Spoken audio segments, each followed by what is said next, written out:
하나 이제 질문을 좀 드리겠습니다. 그이 제시카법 한국형 제시카법에 의해서 마련될 그 이제 수용 시설이 있지 않습니까? 그 기존 시설, 예를 들면 이제 갱생보호 시설 이런 것도 포함이 되는 걸로 되어 있습니까?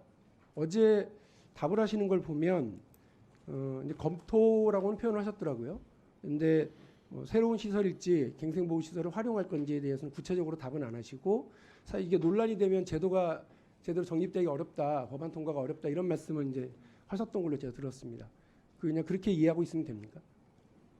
먼저 입법 과정에 대해서는 저희가 다른 정부 입법에 비해서보다 오히려 더 철저히 했다는. 왜냐하면 작년부터 제가 하겠다고 한 거죠. 그러니까 왜냐하면 그런 거고 정부 입법을 야당과 미리 괜찮다고 그러면 상관없어요. 아니요, 야당하고도 정부 입법을 의원님한테 미리 허락받지는 않죠. 그러니까 허락받으라고 한 적 없고요. 협의해달라고 말씀드렸습니다. 어차피 국회에서 논의할 거기 때문에 그렇고요. 지금부터 시작입니다. 그리고 그 답변 아직 여기에 이제 김기현, 윤재혁 그 두 대표와 원내대표 지역에도 갱생보호 시설이 있어요.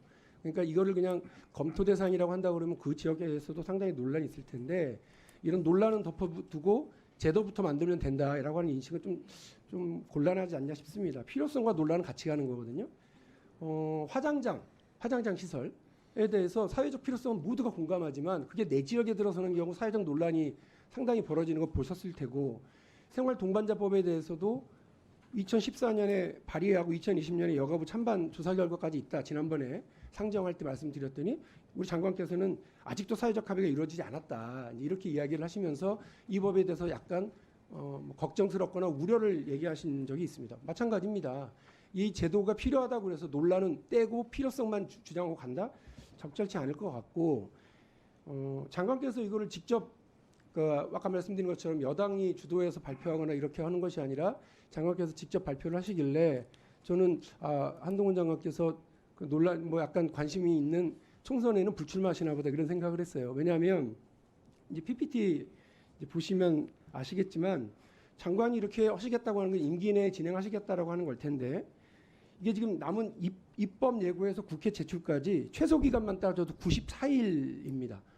그러니까 아무리 이걸 막 빨리빨리 한다고 해도 정기국회 내에 그 국회에 제출되기도 어려울 것 같고, 더 나가서는 21대 국회가 곧 이제 총선을 앞두고 있고 이렇기 때문에 21대 국회에서 이게 논의가 되기도 쉽지 않습니다.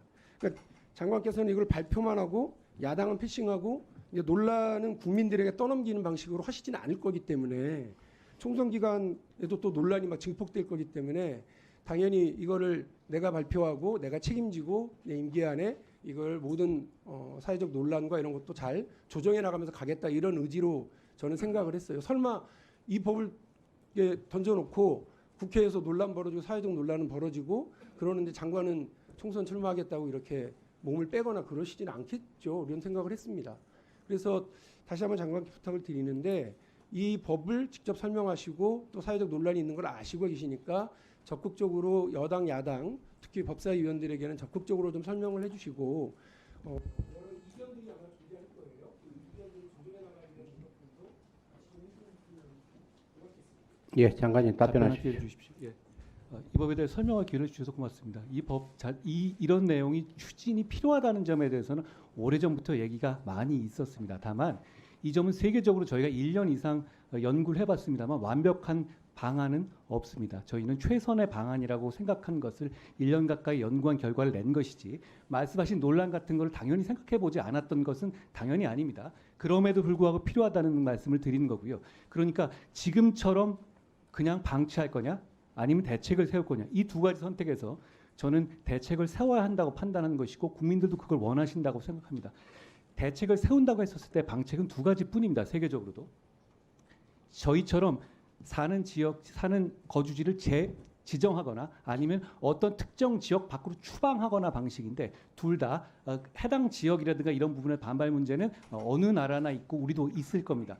그럼에도 불구하고 일단 추진해야 한다고 한다면 저희 같은 방식이 저는 최선이라고 생각하고, 다만 그걸 어느 지역에 어디다 설치할 것이다라는 말을 미리 먼저 지금 2단계에서 당연히 그건 부수되는 거죠. 깊이 고민하고 있습니다만 그 부분을 앞세우게 되면 이 논의는 진행이 불가능할 겁니다. 오히려 객관적이고 냉정한 국익을 위한 논의를 위해서 저희가 입법 예고를 지금 하는 것이잖아요. 국회 단계에서 철저하게 좋은 의견을 내주셨으면 좋겠고, 이 법에 대해서는 일종의 이런 부분은 문제 있을 수 있다. 이런 문제의식 저도 같이 그것 때문에 저희가 1년 걸린 거거든요. 그런데 그럼에도 불구하고 해야겠다고 판단한 것이고 그리고 그런 지적은 쉬운데요. 그러면 그 대신 더 좋은 대안이 있느냐? 이건 참 어렵습니다. 저희가 처음에는 미국식 제시카법처럼 추방 방식을 생각했었다가 선회한 것이 그렇게 되면 우리나라 구조상 서울밖에 갈 데가 없고 정말 시골만 가게 되는데 그렇게 됐었을 때는 치안이라든가 치안에 있어서 지역이나 빈부에 있어서의 치안 격차라는 것은 저는 민주국가에서는 허용해서는 안 된다고 생각하기 때문에 저희가 거주지를 지정해서 국가의 책임성을 높여 더 잘 관리하겠다는 방안이 합리적이라고 판단한 것입니다. 만점짜리라고 생각하지는 않는데요. 저희가 입법 예고에서도 충분히 좋은 의견 들을 것이고 국회 논의 과정에서 좋은 의견 내주셨으면 충분히 수용할 것이라는 말씀. 제가 보기에 여기 문제점이라든가 이점이라는 건 박영준 의원과 제가 생각이 같을 것 같아요. 그런데 저희가 이걸 넘어서는 다른 방안을 찾지는 못했습니다. 현재까지는요. 앞으로 더 논의가 있으면 좋겠다는 말씀을 드리고요. 그리고 그 1년 동안에 저희가 갑자기 탁 낸 게 아니라 제가 대통령 업무보고에서 이거 하겠다고 말씀드린 거거든요. 연초에. 그동안에 굉장히 많은 이 고민을 해봤습니다. 그렇지만 지금으로서는 이게 최선의 방안이라는 말씀을 드린 겁니다. 그리고 총선 말씀하셨는데 총선이 많은 분들에게 중요하시겠지만 모든 국민에게 그게 인생의 전부는 아니거든요. 저에게도 마찬가지입니다. 지금 그것 때문에 할 일을 안 한다? 그럼 총선이 이렇게 남아 있었으면 중요한 법 준비된 건 안 올립니까?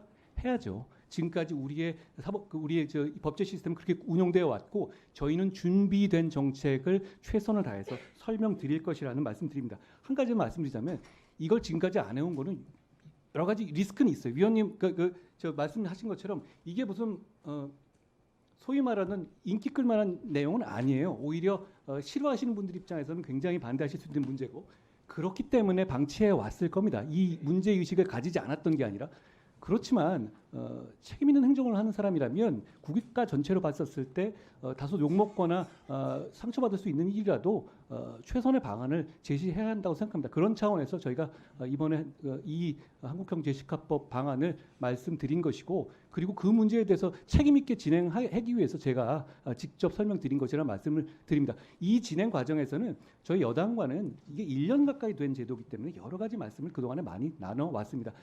그리고 이 문제는 여야의 문제가 아니라 어제 보니까 민주당 소속인 화성시장께서도 환영 입장을 내셨거든요. 상황에 따라서는 굉장히 다른 많은 의견이 있을 겁니다. 앞으로 입법을 추진하는 과정에서 박 의원님 비롯한 좋은 의견을 좀 많이 들을 수 있도록 저희가 마음을 열고 논의하겠습니다. 예, 수고하셨습니다.